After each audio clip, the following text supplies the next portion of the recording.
કચ્છ, જામનગર અને દેવભૂમિ દ્વારકા જિલ્લાઓમાં શાળા સલામતી સપ્તાહની ઉજવણીનો આજથી પ્રારંભ થયો છે। કચ્છના 200 સહિત રાજ્યના કુલ 400 છાત્રો કુદરતી આપદાઓ વખતે સલામતી અને બચાવ કાર્યોના પાઠ શીખશે। એનડીઆરએફ અને ગુજરાત ડિઝાસ્ટર મેનેજમેન્ટ દ્વારા છાત્રોને ભૂકંપ, પૂર વગેરે જેવી કુદરતી આફતો વખતે બચાવ કાર્યો કઈ રીતે કરવા તે અંગે થિયરિટિકલ અને પ્રેક્ટિકલ માર્ગદર્શન આપવામાં આવશે। રાજ્યના મુખ્યમંત્રી શ્રીમતી આનંદીબેન પટેલે ઇન્ટરનેટ માધ્યમથી સલામતી સપ્તાહની ઉજવણીમાં જોડાયેલા છાત્રો સાથે ઓનલાઈન સંવાદ સાધ્યો હતો।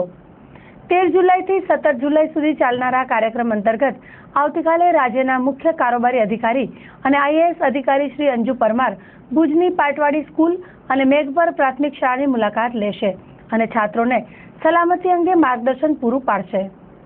આજે ઉજવણીના પ્રારંભે ભુજની આરડી વરસાણી સ્કૂલમાં છાત્રો એકઠા થયા હતા। મુખ્યમંત્રીશ્રી સાથે સંવાદ બાદ એનડીઆરએફ અને સ્ટેટ ડિઝાસ્ટર મેનેજમેન્ટના તજજ્ઞોએ છાત્રોને સલામતી અંગેના પાઠ શીખવ્યા હતા। જિલ્લા કલેક્ટરશ્રી તથા તાલીમ આપનાર સેનાના અધિકારીશ્રીએ આ પ્રસંગે ચંચળ ન્યૂઝ સાથે વાત કરી હતી। કચ્છ જિલ્લાની 200 શાળાઓ છે। આમ 3 જિલ્લા રાજ્ય સરકારે પસંદ કર્યા છે, જામનગર, દેવભૂમિ, દ્વારકા અને કચ્છ। આ ત્રણે જિલ્લાની શાળાઓ છે। કચ્છની 200 શાળાઓ 200 શાળાની અંદર 13 થી 17 જુલાઈ સુધી આપણે શાળા સલામતી સપ્તાહ આજે વિડીયો કોન્ફરન્સથી આપણે પ્રાથમિક શાળાના અને માધ્યમિક શાળાના સંબોધન કરતા પ્રાથમિક શાળામાં અત્યારે ભાનુશાળી લોકેશન પાટવાડી પ્રાથમિક શાળાના બાળકો સાથે મને ચર્ચા કરશે, प्रश्नोत्तरी करते અને આપણને જ્ઞાન આપશે।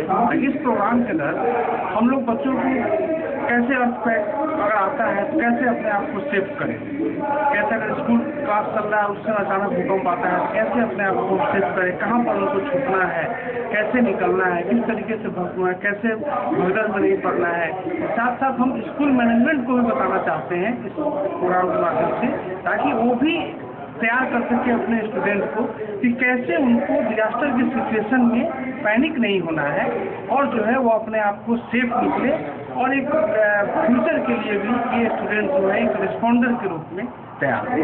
कार्यक्रम जो हमने रखा है मेडिकल फर्स्ट रिस्पॉन्डर का, अगर मेडिकल फर्स्ट रिस्पॉन्स करना है उस समय कैसे उसको कैसे हम किसी आदमी को तुरंत तत्काल कोई इलाज कर सकते हैं, कोई प्राथमिक उपचार हम उनको प्रदान कर सकते हैं, ये मैंने बच्चों को सिखाया है। कैसे भूकंप के दौरान बच्चों को अपने आप को सेफ रखना है, कहाँ पे छुपना है, कैसे लाइन में जाना है, ये मैंने उनको सिखाया है। मैंने अवेयरनेस के दौरान मैंने कुछ क्लिपिंग दिखाई है फर्स्ट एड के regarding, college search and rescue के रिगार्डिंग, फ्लड के रिगार्डिंग मैंने कुछ इम्प्रोवाइज्ड फ्लड रेस्क्यू इक्विपमेंट्स दिखाए हैं कि लोकल घर के हाउस होल्ड आर्टिकल से कैसे हम एक राफ्ट टाइप बना सकते हैं या कोई डूबने से बचने के लिए कोई हम इक्विपमेंट बना सकते हैं, ये चीज़ मैंने उनको बताई। ગુજરાતમાં શાળા સલામતી સપ્તાહ 13 તારીખથી 17 તારીખ જુલાઈ યોજવામાં આવી છે। સમગ્ર ગુજરાતમાં ટોટલ 400 શાળાઓ પસંદ કરવામાં આવી છે। એમાંથી કચ્છ જિલ્લામાં 200 શાળાઓ પસંદ થઈ છે। જુદા જુદા 6 તાલુકાની આપણી શાળાઓ છે। આજે આરડી વરસાણી સ્કૂલ ખાતે એનડીઆરએફની team, national disaster relief force, એની ટીમ પોતે આસિસ્ટન્ટ ડાયરેક્ટર પોતે લઈને આવ્યા છે અને બાળકોને જુદા જુદા ઇક્વિપમેન્ટ, જુદા જુદા પ્રકારની તાલીમ, ભૂકંપની, વાવાઝોડાની, પોતાનો બચાવ કેવી રીતે કરવો, ખાસ કરીને જાનહાનિ ટાળવા માટે કેવી રીતે, અને બાળકો સોફ્ટ ટાર્ગેટ હોય છે જ્યારે કોઈ વિનાશક ભૂકંપ હોય કે કોઈ એવું ડિઝાસ્ટર હોય ત્યારે સોફ્ટ ટાર્ગેટ બાળકો હોય છે। બાળકોને પોતાનો સ્વ બચાવ કેવી રીતે કરવો, ફર્સ્ટ એડ કેવી રીતે કરવો, આ બધી તાલીમ અત્યારે અપાય છે અને આજે માનનીય મુખ્યમંત્રી શ્રી વિડીયો કોન્ફરન્સથી સીધું માર્ગદર્શન પણ આપવાના છે અને આને ખુલ્લો મૂકવાના છે।